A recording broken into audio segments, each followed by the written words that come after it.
ஆட்சியா இருந்தது. மக்களால் நான், மக்களுக்காகவே நான் வாழ்ந்தவங்க அம்மா.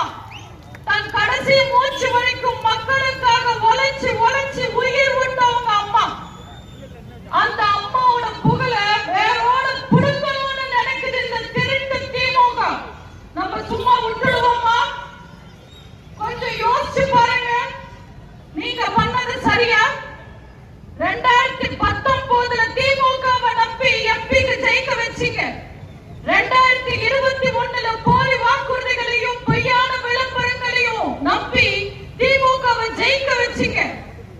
இன்னைக்கு தமிழ்நாட்டு மக்கள் திருட்டு திமுகவோட ஆழம் தெரியாத ஆட்சியில எவ்வளவு கஷ்டப்படுறாங்க, எவ்வளவு வேதனைகள் அனுபவிக்கிறாங்க. என்ன தப்பு செஞ்சோம் நாங்க? எங்க ஆட்சி எப்படி போச்சு? யார் ஜெயிச்சிருக்கணும்? அம்மாவோட ஆட்சி ஜெயிச்சிருக்கணும். அண்ணன் எடப்பாடியாரோட ஆட்சி ஜெயிச்சிருக்கணும். 3 வருஷமா எதிர்கட்சி நிலைமையில தமிழ்நாடு முழுக்க போய் மக்களை சந்திக்கிற நான் எத்தனையோ பேரை சந்திச்சிருக்கேன். அந்த மக்கள் எல்லாம் இன்னைக்கு ஏங்கிக்கிட்டு இருக்காங்க. அண்ணன் எடப்பாடியார் ஆட்சி இருந்திருக்க கூடாதா, வந்துடக் கூடாதான்னு.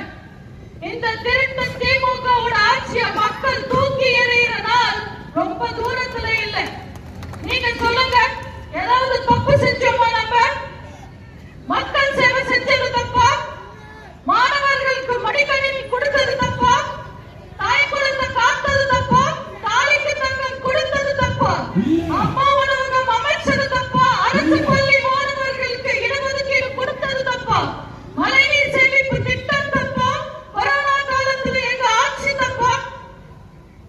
பொங்கலுக்கு பணமும் பரிசும் கொடுத்தது தப்பா? ஊரடங்கு காலத்துல ஊக்கத்தொகை கொடுத்தது தப்பா? ஹஜ் யாத்திரைக்கு உதவுனது தப்பா? சந்தன கூட்டுக்கு உதவுனது தப்பா? ஜெருசலேம் யாத்திரைக்கு உதவுனது தப்பா? வேளாங்கண்ணி யாத்திரைக்கு உதவுனது தப்பா? இல்ல அத்தனை கோவில்லையும் அன்னதான திட்டம் கொண்டு வந்ததுதான் தப்பா? எல்லா மக்களையும் சமமா பார்த்தது தப்பா? எது தப்பு? என்ன தப்பு? எங்க தப்பு?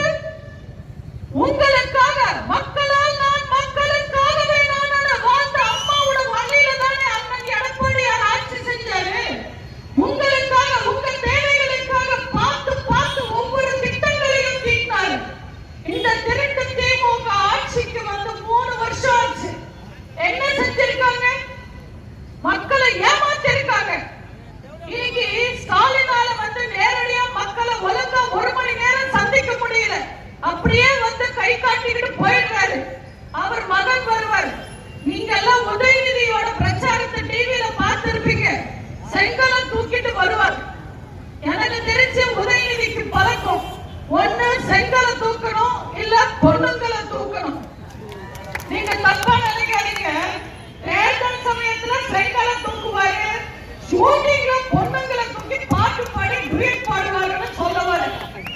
செங்கலை தூக்குறதுனால தமிழ்நாட்டு மக்களுக்கு என்னங்க பிரயோஜனம்? என்ன பிரயோஜனம்? செங்கலை தூக்குறதெல்லாம் ஈஸி. ஆனா இந்த திருட்டு திமுக ஆட்சி காலத்துல இருக்கிற ஊழல தூக்குறது கஷ்டம். திமுக காரங்களோட அராஜகங்களை தூக்குறது கஷ்டம். இன்னைக்கு கஞ்சா விற்பனை வளர்த்திருக்காங்க. அந்த கஞ்சா விற்பனையை தூக்குறது கஷ்டம். நீட் ஒழிப்பு, நீட் ஒழிப்புன்னு பேசி மக்களை ஏமாத்துறாங்களே, அந்த நீட்டை தூக்குறது கஷ்டம். இப்படி எதுவுமே தூக்க முடியாம செங்கலை தூக்கிட்டு வராரு. நீங்க யோசிச்சு பாருங்க. உதயநிதி அரசியலுக்கு வந்து அமைச்சராகி தமிழ்நாட்டு மக்களுக்கு துரும்பாவது கிள்ளி போட்டிருக்காரா? ஒரு பொறுப்பான அரசியல்வாதி, ஒரு பொறுப்பான அமைச்சர், ஒரு பொறுப்பான முதலமைச்சரின் மகன் மக்களை சந்திக்கும் போது மக்களுக்கான திட்டங்களை தூக்கிட்டு வரணும். இப்படி பைத்தியக்காரத்தனமா கல்ல தூக்கிட்டு வரக்கூடாது. இத பத்தி கேள்வி கேட்டா நம்ம அண்ணன் எடப்பாடியார் கிட்ட பால்டாய் போய் குலத்தனமா ஜோக் அடிக்கிறாரு. நான் கல்ல காட்டுறேன், நீங்க பல்ல காட்டுறீங்க, மரியாதை இல்லாம பேசுறாரு. ஒரு மனுஷன் சிரிக்கிறது கூடவா குத்தம்? திமுகவை பொறுத்த வரைக்கும் அவங்க ஆட்சி காலத்துல அவங்க குடும்பம் மட்டும்தான் சிரிக்கணும். மத்தவங்க சிரிச்சா